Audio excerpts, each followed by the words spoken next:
मुर्दा घर, एक ऐसा नाम जिसे सुनते ही सबसे पहले आपके दिमाग में क्या आता है?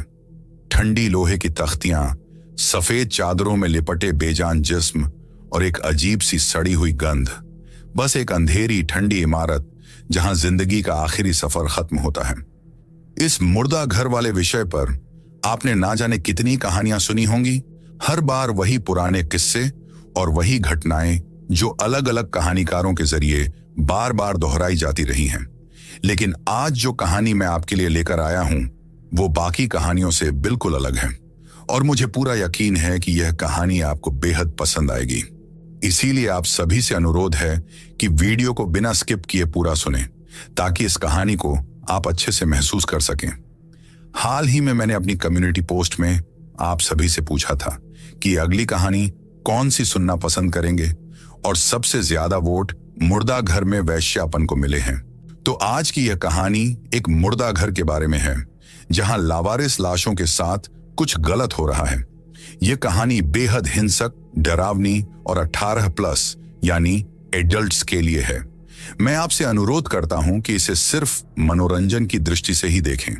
और हां, मैं आपको पहले ही चेतावनी दे रहा हूं, यह कहानी कमजोर दिल वालों के लिए बिल्कुल नहीं है। यह कहानी मेरे ही एक सब्सक्राइबर ने भेजी है और जब मैं इस पर काम कर रहा था तो यह कहानी मुझे खुद बेहद अजीब और मानसिक तौर पर असहज करने वाली लगी। इसमें बहुत सी ऐसी बातें हैं जो सिर्फ वयस्कों के लिए हैं, तो कृपया इसे केवल मनोरंजन के उद्देश्य से सुनें। कहानी शुरू करने से पहले मैं आप लोगों से एक छोटी सी रिक्वेस्ट करना चाहता हूं। मैं जानता हूं कि मैं एक छोटा क्रिएटर हूं, लेकिन आप लोगों के लिए हर बार कुछ नई और खौफनाक कहानियां लाने की पूरी कोशिश करता हूं। अगर आपको मेरा काम पसंद आता है तो कृपया चैनल को सब्सक्राइब करें और इस वीडियो को लाइक करके मेरा सपोर्ट करें। साथ ही एक छोटा सा अनाउंसमेंट भी है। मेरे पुराने वीडियोस पर आपके शानदार कमेंट्स देखकर मैंने सोचा कि आप लोगों के लिए कुछ खास किया जाए। अब से मैं अपनी वीडियो में सबसे बेहतरीन कमेंट्स को कहानी के बीच स्क्रीन पर दिखाऊंगा। इसके लिए आपको बस इस वीडियो के कमेंट सेक्शन में अपना नाम और आप किस शहर से यह कहानी सुन रहे हैं ये लिखना है। उसके बाद आप कुछ भी लिख सकते हैं, अपनी राय, फीडबैक, सुझाव या इस कहानी पर अपने विचार।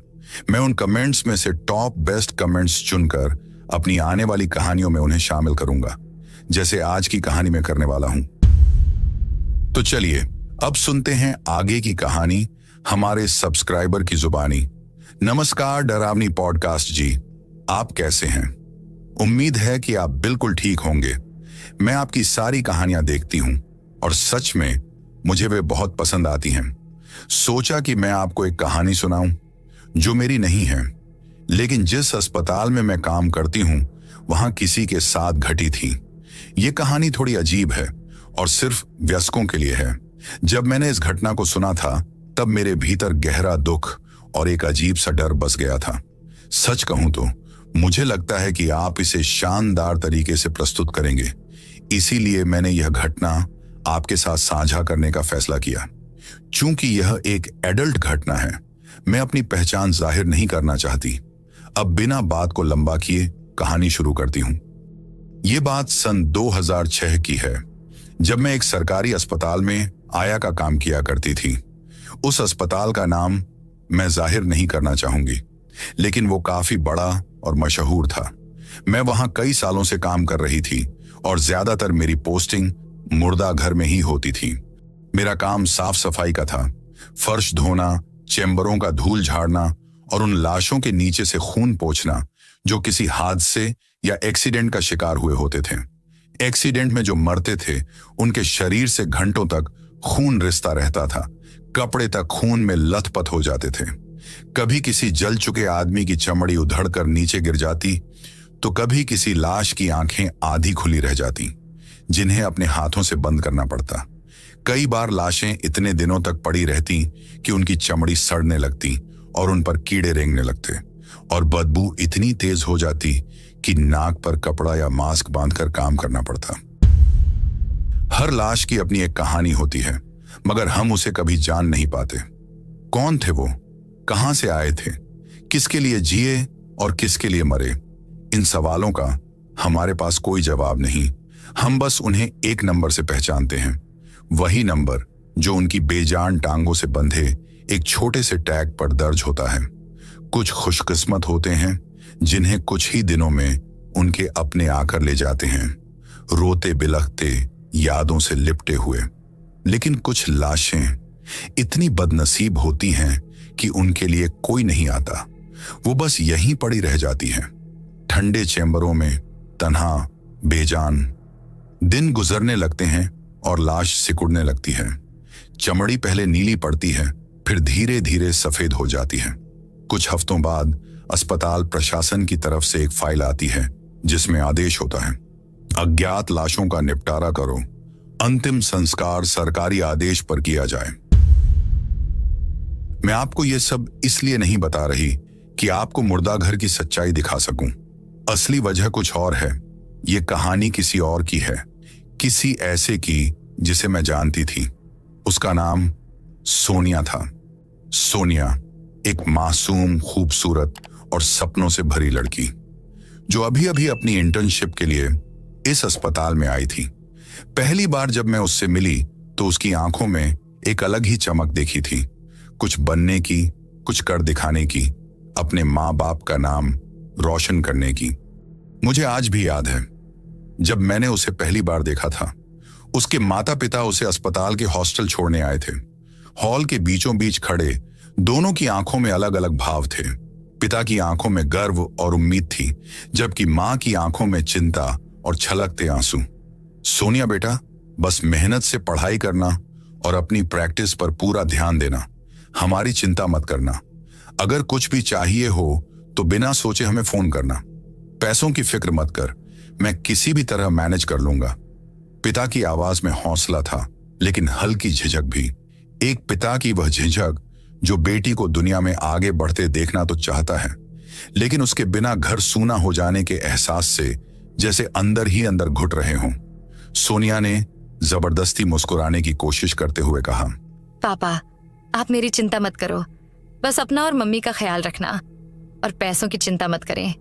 मुझे अस्पताल से स्टे फंड मिलेगा, मैं अपनी पढ़ाई पर पूरा ध्यान दूंगी, और ये तो बस कुछ महीनों की बात है।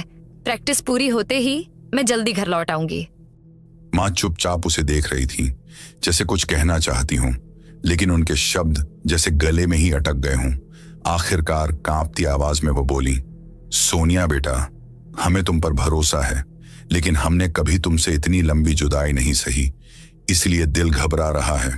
और बेटा, खाना टाइम पर खाना, खुद को भूखा मत रखना, और हर शनिवार हनुमान मंदिर जाना मत भूलना। अब सोनिया भी खुद को रोक नहीं पाई। उसने मां का हाथ पकड़ा और भावुक होकर बोली, माँ, प्लीज चिंता मत करो और अब रोना बंद करो। मैं वादा करती हूँ बहुत जल्द ऐसा दिन आएगा जब आपको मुझ पर गर्व होगा। मां ने उसकी हथेली को कसकर पकड़ लिया, जैसे कहना चाहती हूं, बेटा तेरे बिना घर सूना हो जाएगा, प्लीज वापस लौट चल।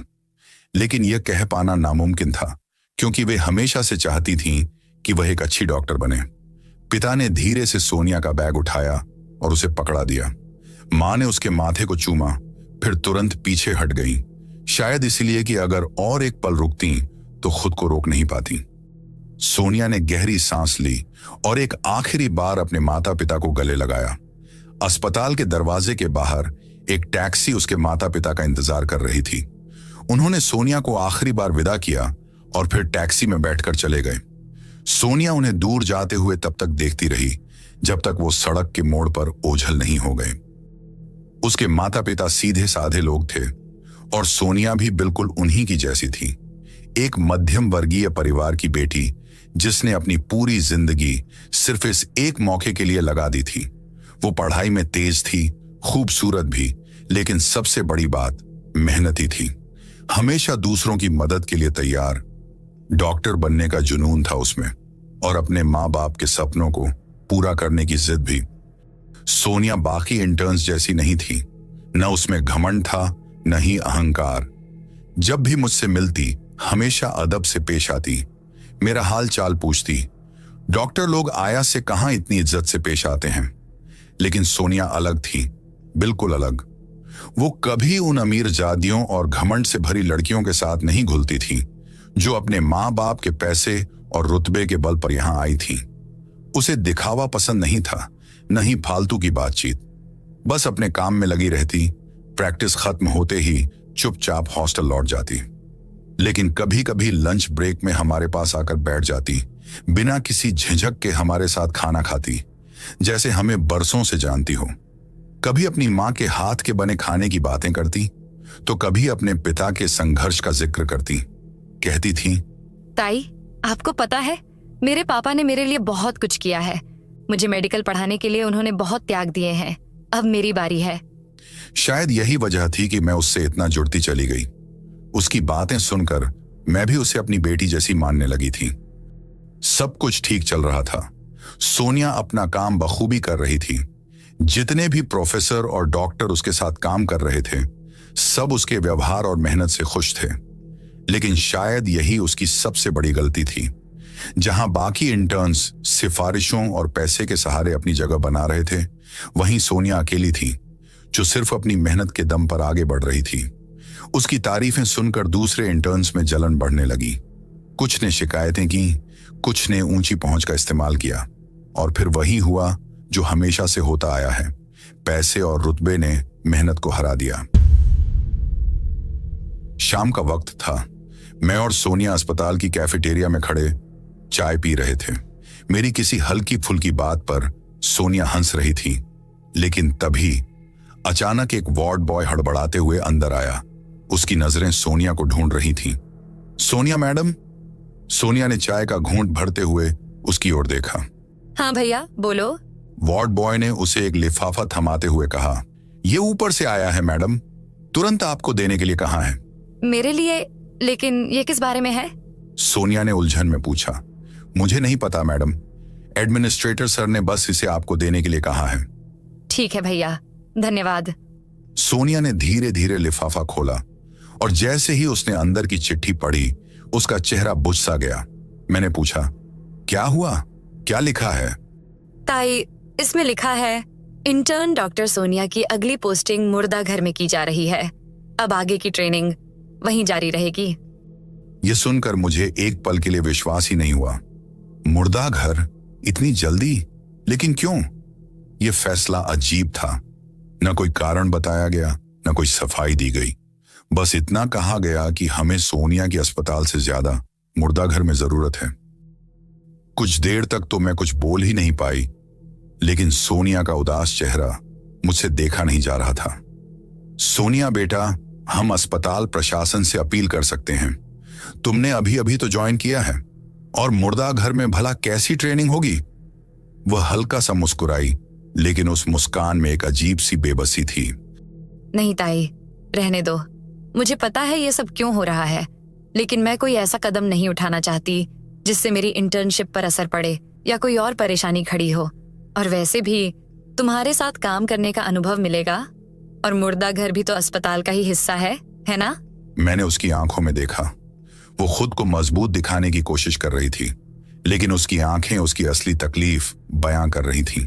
उसे अच्छे से पता था कि ये पोस्टिंग जरा सर नाइंसाफी थी। ये उसकी मेहनत का इनाम नहीं, बल्कि सजा थी, उसे तोड़ने और ये दिखाने के लिए कि यहां काबिलियत से ज्यादा ताकत और रसूख चलता है। मुझे लगा था कि वो इस फैसले का विरोध करेगी, लेकिन उसने कोई शिकायत नहीं की, कोई बहस नहीं की। शायद उसके जहन में अपने माँ बाप की तस्वीर घूम रही थी, उनका संघर्ष, उनकी उम्मीदें।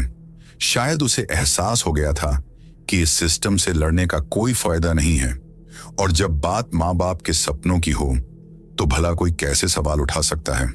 और इसी सपने के बोझ तले उसने बिना कोई और सवाल किए मुर्दा घर की ड्यूटी करने के लिए हामी भर दी। उस रात सोनिया अपने ड्यूटी के बारे में सोचकर सो ही नहीं पाई।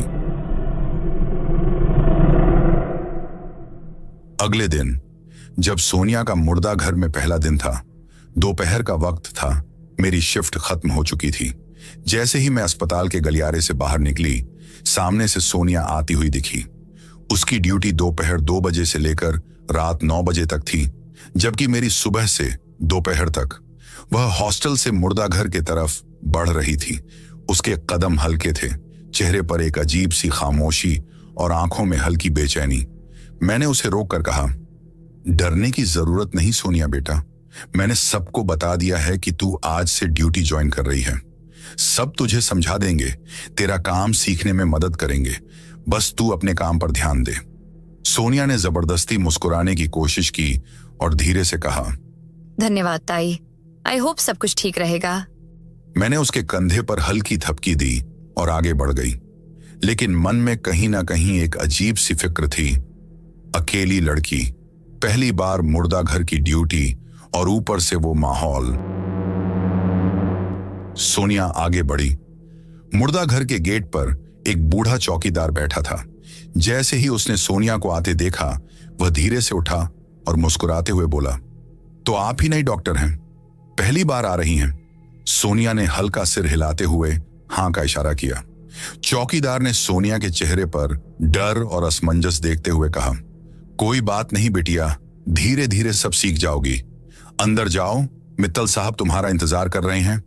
सोनिया ने गहरी सांस ली और गेट के भीतर कदम रख दिया। गेट पार करते ही एक बड़ा सा दरवाजा दिखा। सोनिया ने धीरे से दरवाजे को धक्का दिया और अंदर दाखिल हो गई। अंदर एक अजीब सा सन्नाटा था। हल्की पीली रोशनी वाले बल्ब टिमटिमा रहे थे, जिनकी रोशनी सिर्फ इतनी थी कि सामने का रास्ता साफ दिख जाए। हवा में एक अजीब सी गंध थी, फिनाइल, पुरानी दवाएं और शायद फॉर्मलिन की तेज महक जो नाक में चुभ रही थी। कहीं कहीं हल्की सीलन की बू भी महसूस हो रही थी, जो बताती थी कि यह जगह ज्यादा इस्तेमाल में नहीं आई है। सामने एक लंबा संकरा गलियारा था। दीवारों पर जगह जगह सरकारी नोटिस और चेतावनियां चिपकी थीं।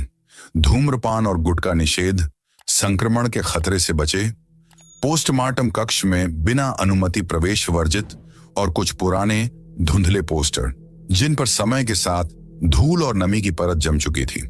माहौल भारी था, न अजीब न डरावना, लेकिन इतना अजनबी कि किसी के भी अंदर हल्की बेचैनी पैदा कर दे।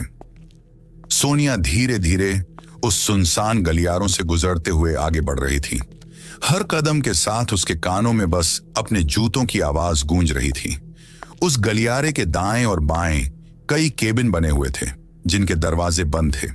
कुछ के बाहर नामपट्ट लगे थे, पोस्टमार्टम कक्ष, स्टोरेज, रिसर्च सेक्शन, लेकिन इस वीरान जगह में हर चीज अजीब सी लग रही थी। आगे बढ़ते ही गलियारे के अंत में एक शख्स खड़ा दिखाई दिया, सीधा, शांत और गहरी नजरों से देखता हुआ। सफेद लैब कोट पहने, दोनों हाथ पीछे बांधे हुए, जैसे किसी का इंतजार कर रहा हो। उसे देखकर सोनिया एक पल के लिए ठिठक सी गई, फिर खुद को संभालते हुए धीरे धीरे आगे बढ़ी। वे आदमी करीब 50-60 साल के रहे होंगे। सांवला रंग, चेहरे पर हल्की झुर्रियां और आंखों के नीचे गहरी थकान की लकीरें। ऐसा लग रहा था जैसे वह कई रातों से ठीक से सोए नहीं होंगे, लेकिन उनकी आंखों में एक अजीब सी तेज थी, जैसे इस जगह का हर कोना उनकी निगाहों में कैद हो।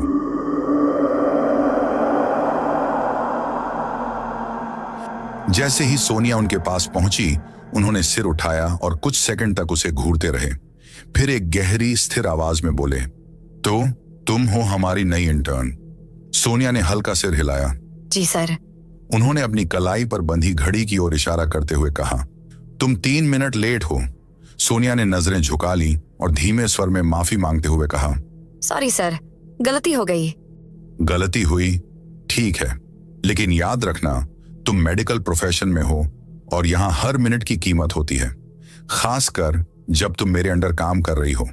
तो 1 सेकंड की भी चूक नहीं होनी चाहिए। यहां वक्त से बड़ी कोई चीज नहीं है। अगली बार यह गलती मत दोहराना। जी सर, आगे से ध्यान रखूंगी। Good girl. हाँ, मैं अपना परिचय देना ही भूल गया, उन्होंने हल्की मुस्कान के साथ कहा। मेरा नाम डॉक्टर राजेंद्र मित्तल है, पोस्टमार्टम स्पेशलिस्ट। पिछले 20 सालों से यहां हूं और इस मुर्दा घर का हर कोना मेरी नजरों के नीचे है। यहां कौन आता है, कौन जाता है, सबकी जानकारी मेरे पास होती है। सोनिया ने सम्मान पूर्वक सिर हिलाया और कहा, आपसे मिलकर खुशी हुई सर। आपके अंडर काम करना मेरे लिए सम्मान की बात है। डॉक्टर मित्तल ने एक गहरी सांस ली, फिर सामने देखते हुए बोले, चलो पहले मैं तुम्हें यहाँ की जगह दिखा दूं। यहाँ काम करने से पहले यह जानना जरूरी है कि कौन सा हिस्सा किस लिए इस्तेमाल होता है। उसके बाद मैं तुम्हें यहाँ के कुछ स्ट्रिक्ट नियमों के बारे में बताऊंगा जिन्हें तुम्हें हर हाल में पालन करना है। सोनिया ने हल्की सहमति में सिर हिलाया और उनके पीछे पीछे चल पड़ी। मुर्दा घर के ठंडे गलियारों में सिर्फ उनके कदमों की हल्की आहट गूंज रही थी। डॉक्टर मित्तल थोड़ा आगे बढ़े और सामने फैले लंबे ठंडे गलियारे की ओर इशारा करते हुए बोले, सोनिया देखो, यह मेन कॉरिडोर है। हर शव सबसे पहले यहीं से गुजरता है, फिर इसे तय प्रक्रिया के हिसाब से आगे भेजा जाता है। सोनिया अपने नोट्स में हर चीज दर्ज कर रही थी ताकि कोई भी जरूरी बात छूट न जाए। वो कुछ कदम और बढ़े और एक दरवाजे के सामने रुके। उन्होंने दरवाजे पर लगे पुराने धुंधले बोर्ड की ओर इशारा करते हुए कहा, ये देखो, ये इंटेक रूम है। यहां शव को सबसे पहले लाया जाता है, कागजी कार्रवाई होती है और शव का नाम, उम्र और मौत का संभावित कारण और बाकी जरूरी जानकारी यहीं दर्ज की जाती है। सोनिया बस हर चीज को लिखते जा रही थी। फिर वो आगे बढ़े और एक बड़े से लोहे के दरवाजे के पास रुके। डॉक्टर मित्तल ने उस दरवाजे की ओर इशारा करते हुए कहा, यह पोस्टमार्टम रूम है। सोनिया ने उस दरवाजे की ओर देखा। दरवाजे पर साफ लिखा था, अधिकारियों को छोड़कर किसी का भी प्रवेश वर्जित है। उन्होंने धीमी आवाज में कहा, यही असली काम होता है। हर शव का परीक्षण यहीं किया जाता है। अंदर ऑपरेटिंग टेबल, मेडिकल इंस्ट्रूमेंट्स और वॉश स्टेशन है। सफाई बेहद जरूरी होती है, वरना संक्रमण का खतरा रहता है। सोनिया ने हाँ में सिर हिलाते हुए कहा, ठीक है सर। डॉक्टर मित्तल आगे बढ़े और एक ठंडे बड़े कमरे की ओर इशारा किया और उस कमरे के दरवाजे को खोलते हुए बोले, यह प्रिजर्वेशन यूनिट है। भीतर से एक ठंडी हवा का तेज झोंका बाहर आया। यहां शवों को तब तक रखा जाता है जब तक उनके पोस्टमार्टम की बारी नहीं आती या उनके परिजन उन्हें लेने नहीं आते। अंदर स्टील के लॉकर हैं जिनमें हर शव को सुरक्षित रखा जाता है। जो लावारिस शव होते हैं उन्हें भी यहीं रखा जाता है जब तक सरकार उनके अंतिम संस्कार का आदेश न दे। सोनिया ने गंभीरता से चारों ओर नजर दौड़ाई। सैकड़ों स्टील के लॉकर्स दीवारों से सटे हुए थे और हर लॉकर पर कुछ नंबर्स लिखे हुए थे। माहौल में एक अजीब सी ठंडक थी और घुटन भी महसूस हो रही थी। तभी डॉक्टर मित्तल एक ठंडे स्वर में बोले, तो बस यही है मुर्दा घर। उम्मीद है तुमने सब नोट कर लिया है। आओ, अब मैं तुम्हें यहां के नियम समझाता हूं। सोनिया हाँ में सिर हिलाकर उनके पीछे चल रही थी। वह गलियारे से होते हुए बाहर की ओर जा रहे थे, लेकिन तभी गलियारे के अंत में सोनिया की नजर एक और दरवाजे पर पड़ी। ये बाकी सभी दरवाजों से अलग नजर आ रही थी, ज्यादा पुराना, झंग लगा हुआ और कुछ अजीब सा। सोनिया ने झिझकते हुए पूछा, सर, ये दरवाजा ये किसके लिए है? ये सुनते ही डॉक्टर मित्तल के कदम ठिठक से गए। उनके चेहरे के हाव भाव बदलने लगे। कुछ पल के लिए उन्होंने कोई जवाब नहीं दिया।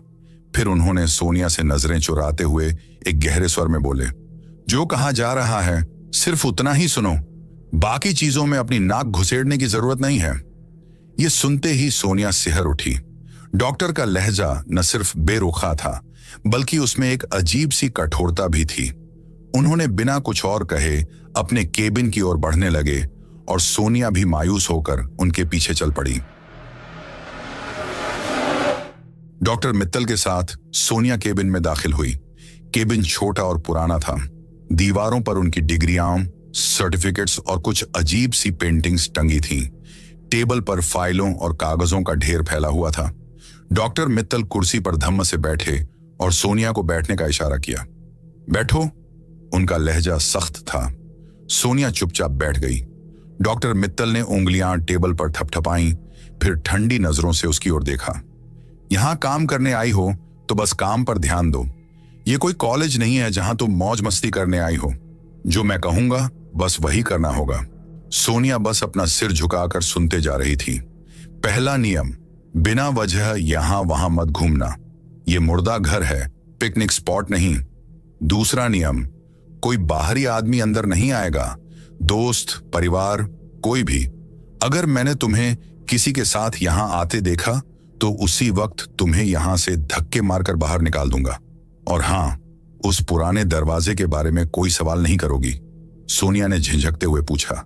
लेकिन सर, उस कमरे में ऐसा क्या है? बस, डॉक्टर मित्तल ने गुस्से में चिल्लाया। क्या मैंने साफ साफ समझाया नहीं? तुम यहाँ इंटर्नशिप पूरी करने आई हो या इस जगह की खोजबीन करने? ये कोई हॉरर फिल्म नहीं चल रही। हीरो बनने की कोशिश मत करना। सॉरी सर, माफ कीजिए, सोनिया ने धीरे से कहा। डॉक्टर मित्तल ने कुर्सी से हल्का सा आगे झुककर कहा, और एक आखिरी बात, तुम्हारी शिफ्ट रात 9 बजे तक है, सही? सोनिया ने हल्के से सिर हिलाया। जी सर। उन्होंने बिल्कुल गंभीर लहजे में कहा, 9 बजे? मतलब 9 बजे? उसके बाद 1 मिनट भी यहां रुकने की जरूरत नहीं है। शिफ्ट खत्म होते ही सीधा हॉस्टल निकल जाना, समझी? सोनिया ने धीरे से सिर हिलाया और कुछ नहीं कहा। आखिर वो कहती भी क्या?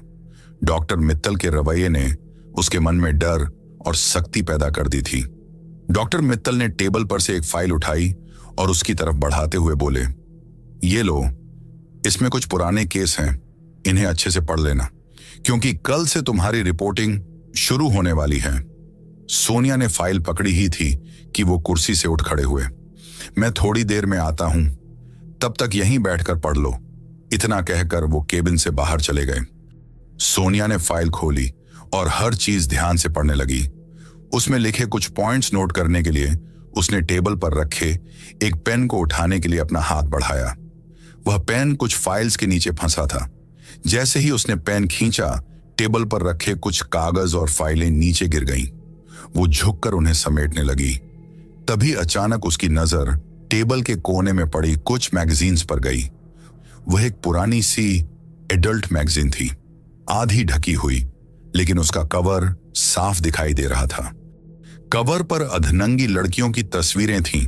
अरे, ये मैगजीन भला यहाँ कौन पढ़ता है? सोनिया मन ही मन सोचने लगी।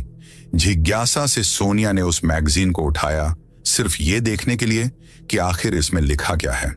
जैसे जैसे वो पढ़ती गई और पन्ने पलटती गई, उसे समझ आया कि यह कोई आम एडल्ट मैगजीन नहीं है, ये कुछ और ही है। क्योंकि पूरी मैगजीन में ऐसे ऐसे बातें लिखी गई थीं जिन्हें एक सामान्य इंसान सोच भी नहीं सकता। उसमें संभोग से पहले करने के तरीके लिखे गए थे। हथकड़ियां बांधकर डंडे से मारना, नाखून खींचना, और सबसे हैरान कर देने वाली बात, भारी लोहे की हथौड़ी से अपने पार्टनर के सिर पर मार मार कर उसका खोपड़ी तोड़ देना, जब तक कि उसका दिमाग बाहर न निकल आए। और फिर उस पीड़ा के बीच संभोग का असली आनंद कैसे मिलता है, ऐसी घिनौनी बातें लिखी गई थी। सोनिया यह सब पढ़कर कुछ सेकंड के लिए सुन्न सी हो गई। ये क्या है यार? संभोग से पहले टॉर्चर? I mean seriously? उसका चेहरा थोड़ा सख्त हो गया। डॉक्टर मित्तल, ये बंदा तो बड़ा शरीफ और सीरियस दिखता है, लेकिन इसके दिमाग में ऐसी दरिंदगी, मुझे सच में यकीन नहीं हो रहा।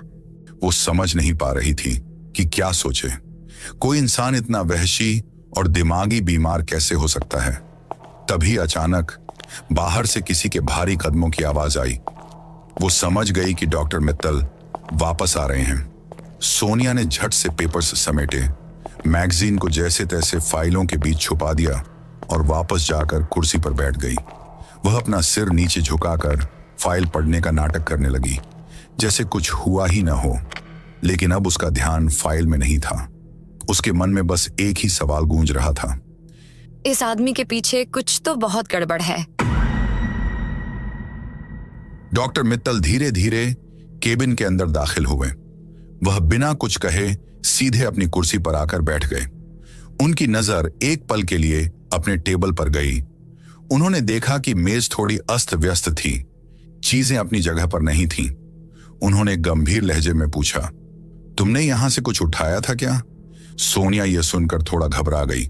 वह हकलाते हुए बोली, जी सर, बस एक पेन लिया था, कुछ नोट करने के लिए। डॉक्टर मित्तल ने उस पर कुछ पल नजर टिकाई, फिर जैसे बात को नजरअंदाज करते हुए बोले, तो तुमने पूरी फाइल पढ़ ली? सोनिया घबराई हुई लहजे में बोली, जी सर, आई मीन नहीं सर, पूरी तो नहीं, मैं अभी कुछ चीजें समझने की कोशिश कर रही हूँ। डॉक्टर मित्तल उसे कुछ सेकंड तक घूरते रहे, फिर हल्के स्वर में बोले, ठीक है, ये फाइल तुम अपने हॉस्टल ले जाओ, ध्यान से पढ़ना। कल मैं तुम्हें इसी से जुड़े कुछ सवाल पूछूंगा। ठीक है sir, thank you so much. उन्होंने घड़ी की तरफ देखा और कहा, अब तुम यहां से जा सकती हो, 9 बजने वाले हैं, तुम्हारी ड्यूटी यहीं खत्म होती है। सोनिया ने चुपचाप सिर हिलाया और धीरे से कुर्सी से उठ खड़ी हुई। टेबल पर रखी फाइल लेकर वह दरवाजे की तरफ बढ़ने लगी, लेकिन उसके अंदर एक अजीब बेचैनी पल रही थी।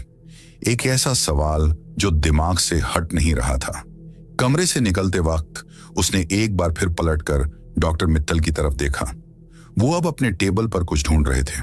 शायद वो वही हैवानियत से भरी मैगजीन ढूंढ रहे थे। मुर्दा घर से बाहर निकलते ही सोनिया की नजर गेट पर पड़ी।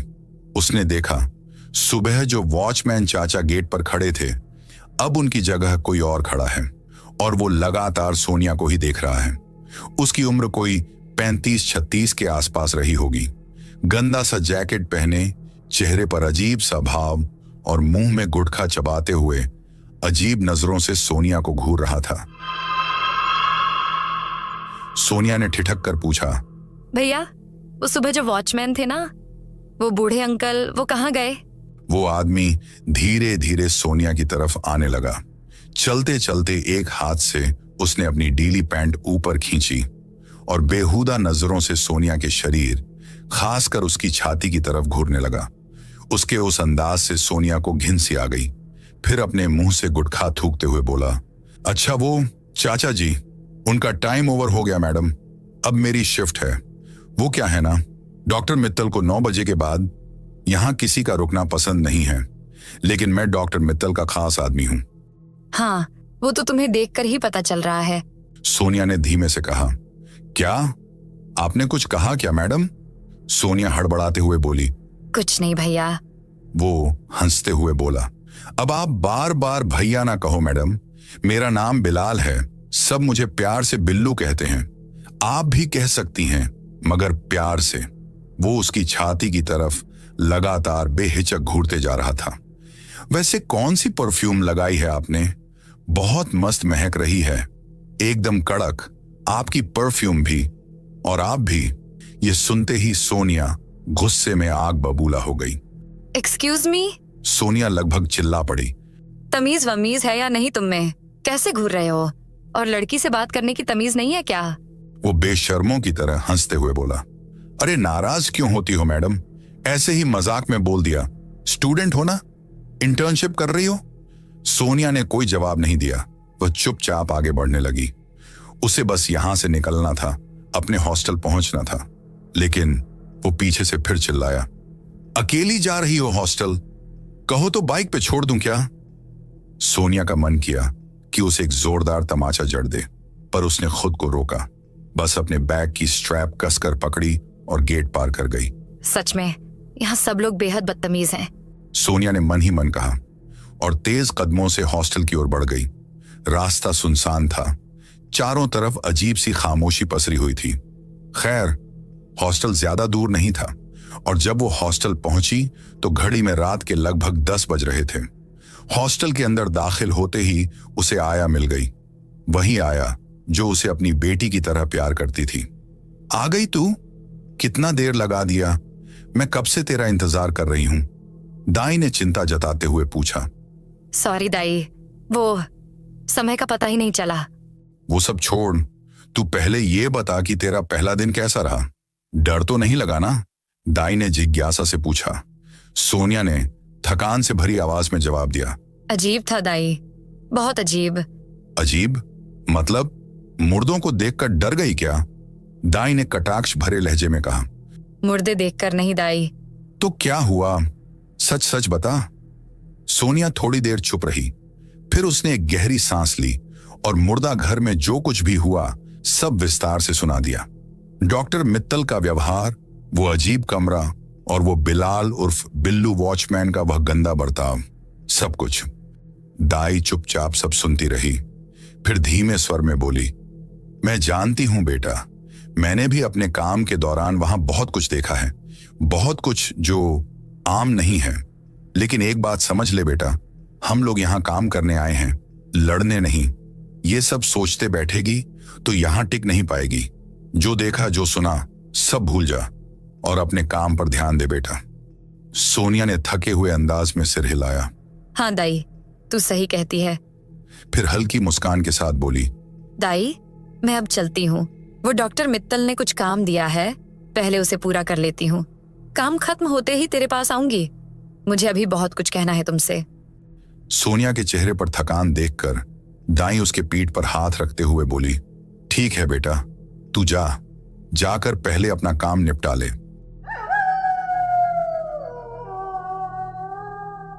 सोनिया अपने कमरे में पहुंची।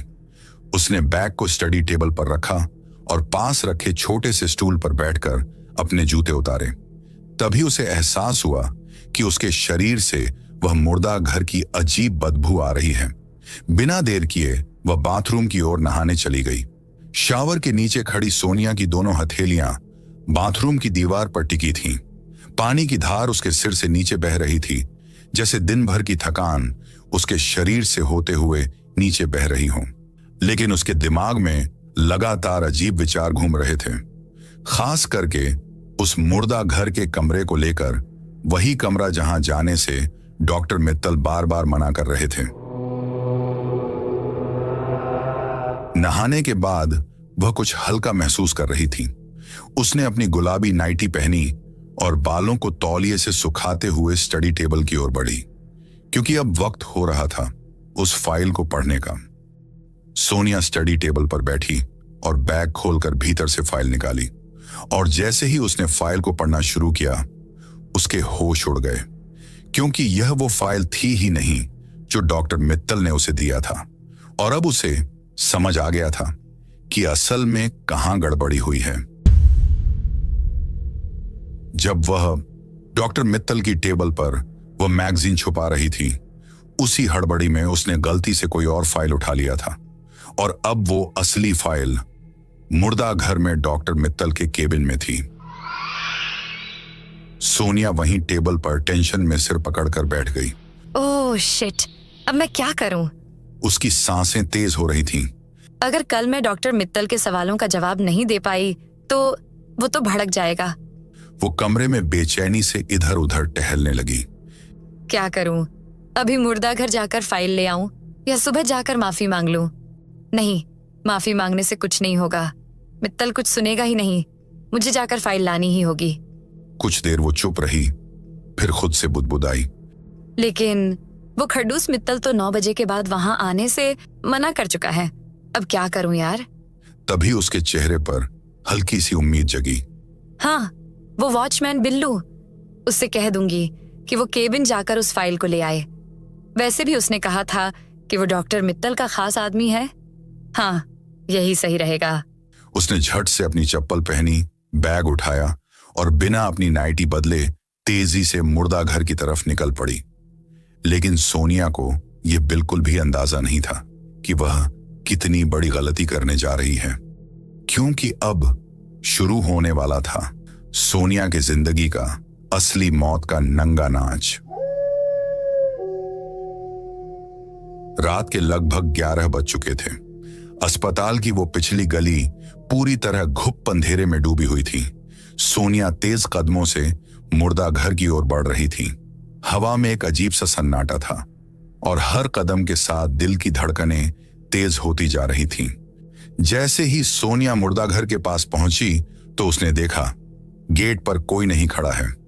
सोनिया के पांव ठिठक से गए। एक अजीब सी घबराहट उसके सीने में भरने लगी। उसने बिल्लू को चारों ओर ढूंढा, लेकिन वो कहीं नहीं मिला। वो सोचने लगी, अब क्या करूं यार? ये बिल्लू भी यहाँ नहीं है। अब फाइल कौन लाएगा? हे, अगर यहाँ कोई नहीं है तो मैं खुद ही धीरे से अंदर जाकर फाइल ले आऊं तो किसी को कुछ पता भी नहीं चलेगा। हाँ, यही सही रहेगा। उसने गेट को पार किया और धीरे धीरे मुर्दा घर के अंदर दाखिल हो गई। मुर्दा घर में पूरी तरह अंधेरा छाया हुआ था। बस एक छोटा सा बल्ब था जो पूरी कॉरिडोर को हल्का सा रोशन कर रहा था।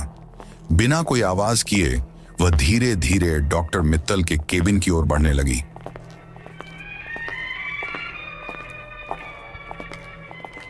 पर तभी अचानक बगल वाले कमरे से किसी गाने की धुन सुनाई दी।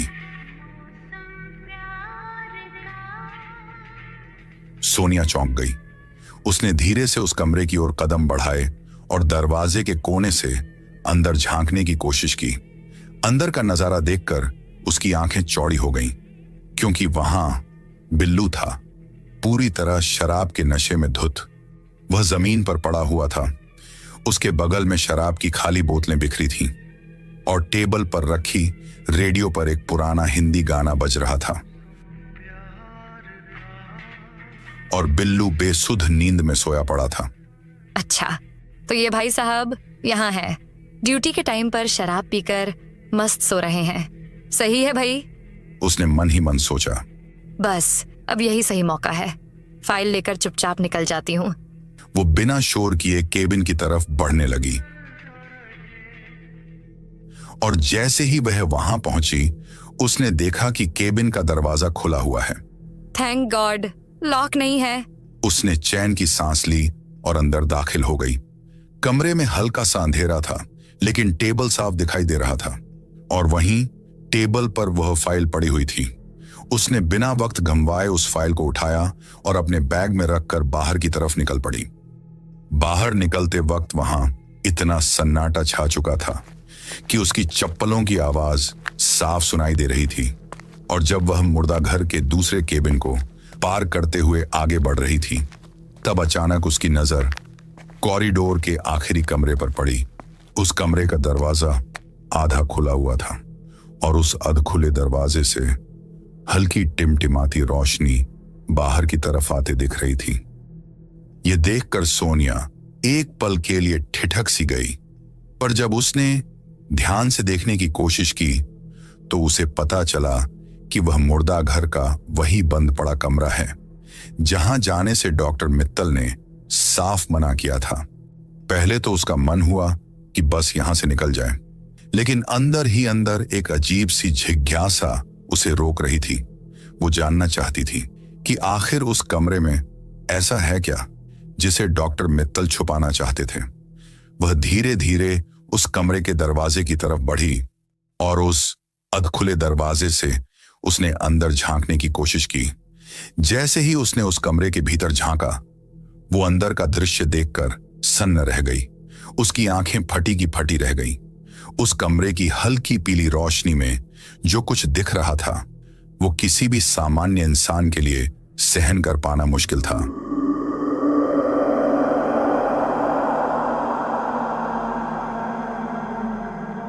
वहां डॉक्टर मित्तल थे, पूरी तरह नग्न अवस्था में, और उनके सामने एक स्ट्रेचर पर किसी महिला की लाश पड़ी हुई थी और वो भी पूरी तरह निर्वस्त्र। और डॉक्टर मित्तल उस लाश के साथ कुछ गलत कर रहे थे। साधारण शब्दों में कहूं तो वो उस मुर्दे के साथ संभोग कर रहे थे और उस मुर्दे के सामने कोई तस्वीर रखी हुई थी, अजीब और बेहद डरावनी।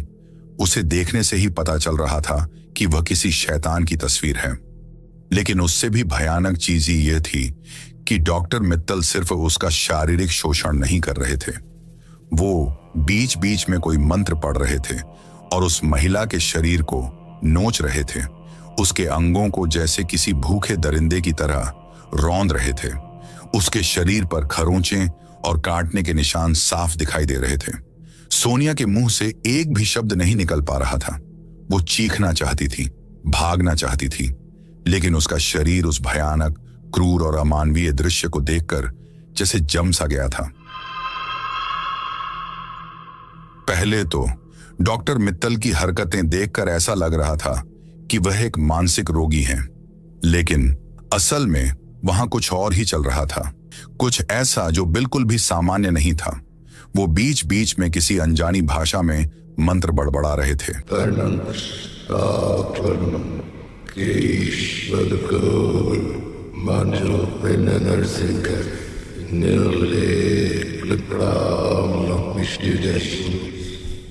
उन मंत्रों की गूंज और उस कमरे की पीली झिलमिलाती रोशनी सब मिलकर एक ऐसा माहौल बना रहे थे जो किसी नरक से कम नहीं लग रहा था। सोनिया बस टकटकी लगाए वह सब देख रही थी, लेकिन अचानक वहां कुछ हुआ, कुछ हलचल। कमरे के एक कोने में जहां डॉक्टर मित्तल खड़े थे, ठीक उनके पीछे घुप अंधेरा छाया हुआ था। उसी अंधेरे में सोनिया को कुछ हरकत महसूस हुई, जैसे कोई वहां से डॉक्टर मित्तल को छिपकर देख रहा हो। सोनिया ने ध्यान से देखने की कोशिश की, लेकिन अंधेरे के कारण कुछ भी साफ नजर नहीं आ रहा था। जैसे ही डॉक्टर मित्तल ने जोर जोर से मंत्र पढ़ने शुरू किए, मर्दन चाथने, वो चीज धीरे धीरे उस अंधेरे से बाहर आने लगी। उसके गुर्राने और हंसने की आवाजें अब साफ साफ सुनाई दे रही थीं। और जब वह चीज धीरे धीरे हल्की रोशनी के करीब आई, उसे देखकर सोनिया का खून जैसे जम सा गया। वो वही था, वही शैतान जिसकी तस्वीर उस लाश के सामने रखी थी। उसका शरीर इंसानों से कई गुना बड़ा था। उसकी आंखें ऐसी काली थीं जैसे कोई गहरी गुफा, और उसके सिर पर बड़े बड़े सींग थे। उसका चेहरा आधा इंसानी आधा पशु जैसा, और उस चेहरे पर ऐसी नफरत थी कि जिसे देखकर किसी की भी रूह कांप जाए। डॉक्टर मित्तल अचानक जमीन पर घुटनों के बल बैठ गए और उस शैतानी आकृति के सामने अपना सिर झुकाने लगे, जैसे वह कोई शैतान नहीं, कोई देवता हो। वो बार बार उस औरत की लाश की ओर इशारा कर रहे थे, जैसे उस शैतान से कह रहे हों, ये लो, इसे ले लो, ये तुम्हारी है। वो शैतान जोर जोर से हंसने लगा।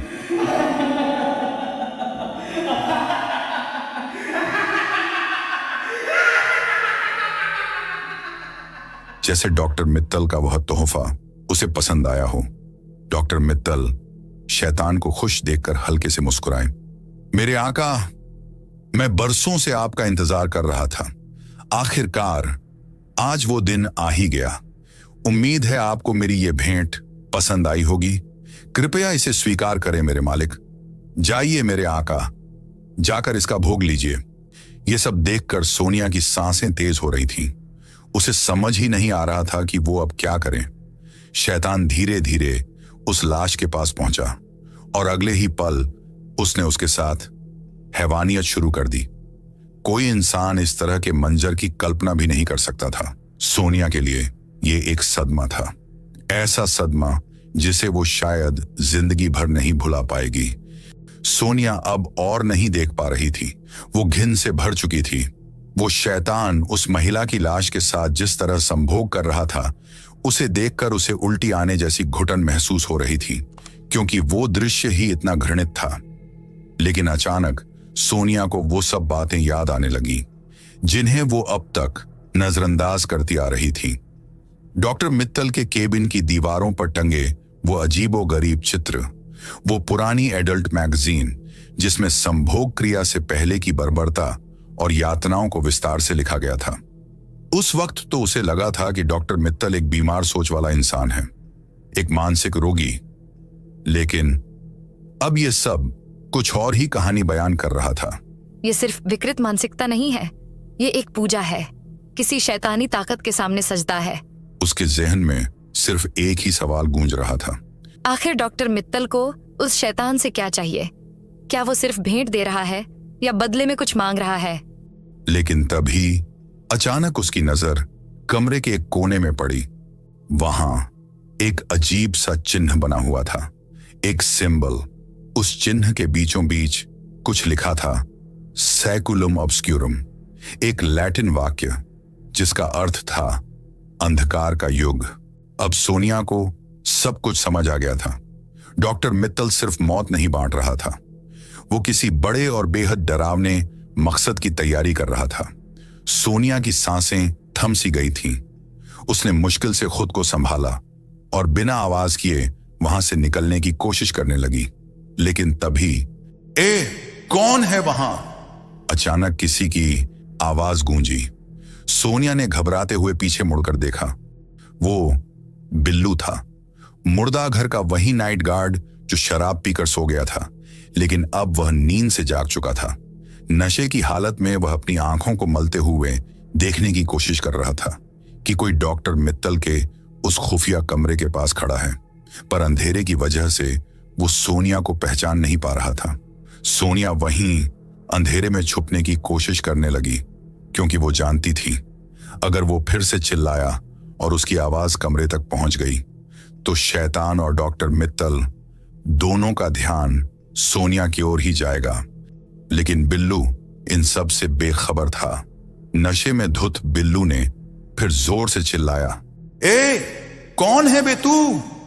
सोनिया का दिल एक पल के लिए जैसे थम सा गया। उसकी आवाज इतनी तेज थी कि पूरा मुर्दा घर गूंज उठा। और फिर वही हुआ जिसका डर था। बिल्लू की चीख अब उस कमरे तक पहुंच चुकी थी। जैसे ही शैतान के कानों में वह आवाज गूंजी, उसका पूरा शरीर गुस्से से थरथरा उठा। उसने एक भयानक गुर्राहट भरी और गुस्से में डॉक्टर मित्तल को जोर से धक्का देकर पीछे फेंक दिया। फिर वह उसी अंधेरे कोने में कहीं गायब हो गया जहां से वह आया था। डॉक्टर मित्तल जमीन पर पड़े पागलों की तरह चिल्ला रहे थे, नहीं नहीं, अभी नहीं, तुम ऐसे नहीं जा सकते, मेरी भेंट अभी अधूरी है, मुझे मेरी शक्ति चाहिए। वो हाथ पांव मारते हुए हवा में उस अदृश्य शैतान को पकड़ने की नाकाम कोशिश कर रहे थे। और इधर वह बिल्लू नशे की हालत में लड़खड़ाते हुए सोनिया की तरफ ही आ रहा था। अब वह दो पागल दरिंदों के बीच फंस चुकी थी। एक तरफ हवसी शराबी बिल्लू और दूसरी तरफ वह साइको डॉक्टर मित्तल। लेकिन सोनिया किसी तरह खुद को संभालते हुए उस अंधेरे में छुपने की कोशिश करने लगी। पास ही रखी एक स्ट्रेचर के नीचे वह जल्दी से घुस गई। स्ट्रेचर पर एक पुराना मैला सफेद कपड़ा फैला हुआ था, जिसके कारण वह बाहर से बिल्कुल दिखाई नहीं दे रही थी। लेकिन उस फटे पुराने कपड़े की झिड़ियों से वह बाहर का हर एक नजारा साफ देख पा रही थी। उसने देखा बिल्लू लड़खड़ाते हुए उसी कमरे की ओर आ रहा था। और तभी डॉक्टर मित्तल गुस्से से दहाड़ पड़ा, बिल्लू, सब बर्बाद कर दिया तूने, मूर्ख कहीं का, कुत्तों की तरह क्यों चिल्ला रहा था? किसने दी तुझे अंदर आने की इजाजत? बिल्लू अब घबराकर इधर उधर देखने लगा। सॉरी सर, मैंने दरवाजे के पास किसी को खड़ा देखा था तो मैं चेक करने आ गया। डॉक्टर मित्तल ने गुस्से से उसकी ओर झपट कर उसकी सांस सूंघी। हरामखोर, तुझसे शराब की बदबू आ रही है, नशे में कुछ भी बकवास कर रहा है। इतना गैर जिम्मेदार आदमी मैंने आज तक नहीं देखा। बिल्लू हाथ जोड़ते हुए गिड़गिड़ाने लगा, सर, नशे में जरूर हूं, लेकिन झूठ नहीं बोल रहा। सच में मैंने किसी को देखा था वहां। डॉक्टर मित्तल ने गुस्से में अपनी आंखें तरेरी। अगर तू गेट पर होता तो कोई अंदर घुस भी कैसे सकता था, बेवकूफ। बिल्लू और भी बुरी तरह घबरा गया। वह बहाने बनाते हुए कांपती आवाज में बोला, सर, वो एक्चुअली मैं थोड़ी देर के लिए बाथरूम चला गया था, तभी शायद कोई अंदर आ गया होगा, माफ कर दीजिए सर। डॉक्टर मित्तल अपने हाथ के उंगलियां चटकाते हुए बोले, माफ नहीं बिल्लू, तेरी इस लापरवाही के लिए तुझे साफ कर दूंगा। सर, मुझे पक्का यकीन है, मैंने किसी को तो देखा था। डॉक्टर मित्तल ने गुस्से से पैर पटके और चीखा, तो अब यहां खड़ा गधों की तरह मेरा मुंह क्या देख रहा है? जा ढूंढ उसे फौरन। ठीक है सर।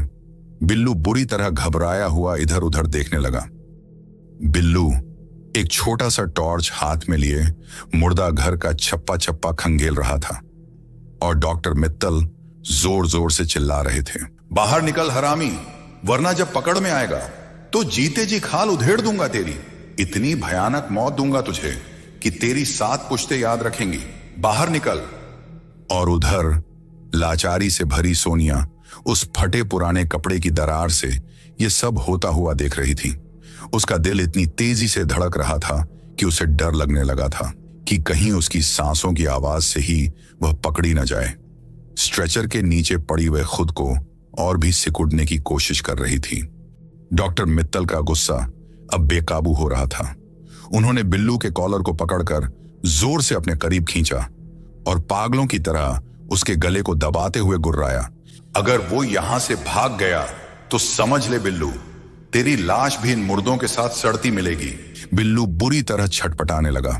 डॉक्टर मित्तल ने उसके गले को इतने ताकत से दबाया कि वह सांस नहीं ले पा रहा था। किसी तरह खुद को छुड़ाते हुए वह हाँफते हुए बोला, अभी ढूंढता हूं सर, अभी ढूंढता हूं। डॉक्टर मित्तल ने उसे जोर से धक्का दिया और बिल्लू लड़खड़ाते हुए मुर्दा घर के अंधेरे गलियारों में उसे ढूंढने चला गया। सोनिया ने उस कपड़े की दरार से बाहर झांक कर देखा। बिल्लू हर कोने और हर स्ट्रेचर्स के पीछे ढूंढते हुए आ रहा था। टॉर्च की मरी मरी रोशनी इधर उधर घुमा रहा था। डर के मारे सोनिया ने अपनी आंखें कसकर बंद कर ली थी। उसे आभास हो गया था कि अब उसका मरना तय है और अब उसे कोई नहीं बचा सकता। उसकी आंखें बंद थीं, लेकिन बिल्लू के कदमों की आहट उसे साफ सुनाई दे रही थी। हर कदम के साथ वह पास आता जा रहा था। सोनिया ने हिम्मत कर बाहर झांका। बिल्लू अब ठीक उसी स्ट्रेचर के पास खड़ा था जिसके नीचे सोनिया छुपी थी। अब बस बिल्लू को नीचे झांकना था और सोनिया की कहानी वहीं खत्म। लेकिन तभी वह कुछ पल के लिए वहीं खड़ा रहा और खुद को कोसते हुए बोला, लगता है यहां कोई नहीं है। मैं बस यूं ही अपना वक्त बर्बाद कर रहा हूं। चलो दूसरी कैबिन्स में देखता हूं। इतना कहकर बिल्लू दूसरी ओर चला गया। बिल्लू को दूसरी दिशा में जाते देख सोनिया की जान में थोड़ी जान आई। उसने राहत की सांस ली और मन ही मन सोचा कि अब शायद वह यहां सुरक्षित है।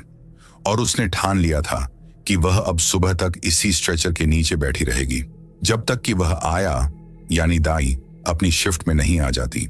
जब दाई आएगी तो मैं उसे सब कुछ बता दूंगी और उसे कहूंगी कि तुरंत पुलिस को बुलाए। वो स्ट्रेचर के नीचे पड़ी, घुटनों को सीने से चिपकाए कांपती सांसों के साथ बस सुबह होने का इंतजार कर रही थी। लेकिन नादान सोनिया ये कहां जानती थी कि ये रात अभी खत्म नहीं हुई है, बल्कि असली डर की शुरुआत तो अब होने वाली है। वक्त बीतता जा रहा था और बाहर का माहौल अब असामान्य रूप से शांत हो चुका था। ना बिल्लू की आहट, ना डॉक्टर मित्तल की गूंजती आवाज। उस सन्नाटे ने सोनिया के भीतर एक अजीब सी बेचैनी भर दी थी। उसे लग रहा था कि शायद वो दोनों चले गए होंगे। शायद उन्हें लगा होगा कि यहां कोई नहीं है। लेकिन ये खामोशी कुछ अजीब थी, कुछ अशुभ, कुछ अनजाना। फिर भी इन सब से बेखबर सोनिया खुद को दिलासा देने की कोशिश कर रही थी। सब ठीक हो जाएगा, बस सुबह हो जाए। लेकिन अचानक पता नहीं क्यों उसका मन हुआ कि एक बार बाहर का माहौल देख ले कि आखिर बाहर हो क्या रहा है। उसने धीरे से कपड़े के उस छेद के पास अपनी आंख ले जाकर बाहर झांकने की कोशिश की और तभी उसका पूरा शरीर कांप उठा। उसका गला सूंखने लगा क्योंकि जिस छेद से वो बाहर देख रही थी उसी छेद के उस पार पहले से ही कोई आंख उसे लगातार घूर रही थी। वह डॉक्टर मित्तल था। उसकी नजरें सोनिया पर ही टिकी थीं। ऐसा लग रहा था जैसे वो बहुत देर से वहीं बैठा हो, बस सोनिया के बाहर आने का इंतजार कर रहा हो। डॉक्टर मित्तल के चेहरे पर वही दरिंदगी से भरी मुस्कान लौट आई थी। एक ऐसी मुस्कान जो किसी शिकारी के चेहरे पर होती है। सोनिया पूरी तरह थक चुकी थी। डर, घुटन और बेबसी ने उसे लगभग बेहोशी की हालत में ला दिया था। लेकिन तभी डॉक्टर मित्तल की चीखती हुई आवाज गूंजी, बिल्लू निकाल इसे स्ट्रेचर से बाहर। बिल्लू ने बिना एक शब्द बोले पूरे स्ट्रेचर को उठाकर एक तरफ फेंक दिया। लोहे का ढांचा जोर से जमीन से टकराया और सोनिया जमीन पर गिर पड़ी। वो अब अपने हाथों से खुद को जमीन पर घसीटकर पीछे हटाने की कोशिश कर रही थी, जैसे कोई मासूम जानवर खुद को किसी कसाई से बचाना चाहता हो। प्लीज छोड़ दो मुझे, मैं किसी से कुछ नहीं कहूंगी, प्लीज। वो गिड़गिड़ा रही थी, जमीन पर रेंगती हुई अपने जान की भीख मांग रही थी। लेकिन उस साइको मित्तल की आंखों में अब थोड़ी भी इंसानियत नहीं बची थी। वो सिर झुकाकर सोनिया के चेहरे को निहारते हुए बोला, पुलिस बुलाने का इरादा था ना तेरा? बुला पुलिस। सर, मैं किसी से कुछ नहीं कहूंगी, प्लीज मुझे छोड़ दीजिए। मैं यहाँ से चली जाऊंगी, इस हॉस्टल को छोड़कर अपने घर वापस चली जाऊंगी। लेकिन डॉक्टर मित्तल कुछ नहीं सुना। उसने उसके बालों को पकड़ा और घसीटना शुरू कर दिया। सोनिया ने अपनी पूरी ताकत लगाकर खुद को छुड़ाने की कोशिश की, लेकिन उस दरिंदे मित्तल ने उसके पेट पर एक जोरदार लात मारी। वो लात इतनी तेज थी कि सोनिया दर्द से चीख उठी। लेकिन मित्तल ने जरा भी रहम नहीं दिखाया। उसे बालों से घसीटते हुए उस सुनसान कमरे में ले जाया गया और उसके हाथ पैर बांधकर उसे निर्वस्त्र कर दिया गया। डॉक्टर मित्तल और बिल्लू दोनों ने बारी बारी से उस मासूम के साथ दरिंदगी की। उन्होंने उसे नोचा, पीटा, उसे तड़पा तड़पा कर अपनी हवस का शिकार बनाया। सोनिया पूरी रात चीखती रही, तड़पती रही, लेकिन उसकी चीखें सुनने वाला वहां कोई नहीं था। वो पूरी रात गिड़गिड़ाती रही। प्लीज मुझे जाने दो, मैं अपने माँ बाप की इकलौती उम्मीद हूँ। वो मेरे बिना जी नहीं पाएंगे, मर जाएंगे वो, प्लीज। लेकिन उस कमरे में अब इंसान नहीं बचे थे, बस दरिंदे थे, जिन्हें किसी की बेटी, किसी की बहन या किसी की उम्मीद से कोई फर्क नहीं पड़ता था। उनके लिए वो बस एक जिस्म थी, एक खिलौना। और जब उनकी हवस पूरी हो गई तो उन्होंने उसे ऐसे ही जमीन पर मरने के लिए छोड़ दिया। कई घंटे बीत गए। सोनिया का नन्हा सा शरीर दर्द, अपमान और खून से पूरी तरह लथपथ हो चुका था। वो अब और सह नहीं पा रही थी। उसकी सांसें धीमी पड़ती जा रही थीं और उसकी आंखों के सामने उसकी जिंदगी के वो सारे पल तैरने लगे थे। वो सपने जिन्हें पूरा करने के लिए वो यहां आई थी। मां का वो चेहरा, पिता की वो मुस्कान जो उसकी हर छोटी जीत पर गर्व से भर जाती थी। वो डॉक्टर बनने का सपना, वो पहली इंटर्नशिप, सब कुछ एक एक कर धुंधला होता जा रहा था। डॉक्टर मित्तल और बिल्लू बस खामोशी से खड़े ये सब कुछ देख रहे थे, जैसे किसी तमाशे का अंत हो रहा हो। और आखिरकार सोनिया के मुंह से एक आखिरी शब्द निकला, माँ। और उसका हाथ जमीन पर ढीला पड़ गया। डॉक्टर मित्तल ने अपनी जेब से सिगरेट निकाली। उसे सुलगाते हुए बिल्लू से कहा, बिल्लू देख जरा, मर गई या अभी भी जिंदा है। बिल्लू नीचे झुका, अपनी उंगली सोनिया के नाक के पास ले जाकर कुछ पल रुका, फिर बेरुखी से बोला, मर गई है सर, सांसें नहीं चल रही। सोनिया इस दुनिया को छोड़कर जा चुकी थी। उस मासूम की सांसें हमेशा के लिए थम चुकी थी। उन दरिंदों ने उसे मार डाला था। डॉक्टर मित्तल और बिल्लू दोनों ने मिलकर सोनिया की लाश को मुर्दा घर के एक पुराने फ्रीजर सेक्शन में ठिकाने लगा दिया, जहां अज्ञात शव यानी अनक्लेम्ड बॉडीज रखी जाती है, और सारे सबूत मिटाने के लिए उसके कपड़े और बैग को कहीं दूर ले जाकर जला दिया गया। दूसरे दिन जब सोनिया हॉस्टल नहीं पहुंची तो पूरे अस्पताल में हड़कंप मच गया था। हर तरफ उसकी तलाश शुरू हो गई थी। हॉस्टल और अस्पताल में सबसे पूछा जा रहा था, लेकिन कोई सुराग नहीं मिल पाया। खैर, वह मिलता भी कैसे? सोनिया मुर्दा घर के किसी फ्रीजर में दफन जो थी। आखिरकार अस्पताल प्रशासन ने उसके माता पिता को सूचित कर दिया और घबराए हुए माता पिता तुरंत अस्पताल पहुंचे। वहां मौजूद पूरे स्टाफ ने उन्हें शांत करने की कोशिश की और सलाह दी कि सोनिया की गुमशुदगी की रिपोर्ट पुलिस में दर्ज करवा दी जाए। सोनिया के माता पिता थाने पहुंचे। चेहरे पर घबराहट और हाथों में उसके कुछ तस्वीर ली। उन्होंने पुलिस से सोनिया की गुमशुदगी की शिकायत दर्ज करने की गुहार लगाई, लेकिन ड्यूटी पर मौजूद इंस्पेक्टर ने केस लेने से साफ इनकार करते हुए कहा, 48 घंटे से पहले मिसिंग की रिपोर्ट दर्ज नहीं होती और आप खुद कह रहे हैं कि वो नाबालिग नहीं है, वापस आ जाएगी, आप लोग इंतजार कीजिए। पिता ने घबराते हुए कहा, सर वो कभी बिना बताए नहीं जाती, जरूर कुछ गलत हुआ है। इंस्पेक्टर ने हंसते हुए कहा, कहीं दोस्त के घर चली गई होगी या फिर बॉयफ्रेंड के साथ घूमने। अच्छा, उसका कोई आशिक था क्या? ये सुनकर मां की आंखें भर आईं। सर मेरी बेटी ऐसी नहीं है, वो जरूर किसी मुसीबत में है, प्लीज उसे ढूंढिए। लेकिन इंस्पेक्टर ने बेरुखी से टाल दिया। वो नाबालिग नहीं है, हो सकता है अपनी मर्जी से किसी के साथ भाग गई हो, और जब तक 48 घंटे पूरे नहीं होते हम कुछ नहीं कर सकते। अगर तब तक कोई खबर ना आए तो फिर आ जाना, अभी हमारा टाइम वेस्ट मत करो। गुस्से से तमतमाए पिता ने आवाज ऊंची कर दी, सर आप कैसी बातें कर रहे हैं? वो मेरी बेटी है, आपकी जिम्मेदारी है उसे ढूंढना। इंस्पेक्टर ने आंखें तरेरते हुए जवाब दिया, अरे आप हमें हमारा काम मत सिखाइए। अपनी बेटी तो आपसे संभली नहीं गई, पता नहीं किसके साथ भाग गई, और अब यहां आकर हमारे सामने नाटक कर रहे हैं। बाहर जाइए आप। थाने से बाहर निकलते वक्त सोनिया के माता पिता के चेहरे पर शर्मिंदगी थी।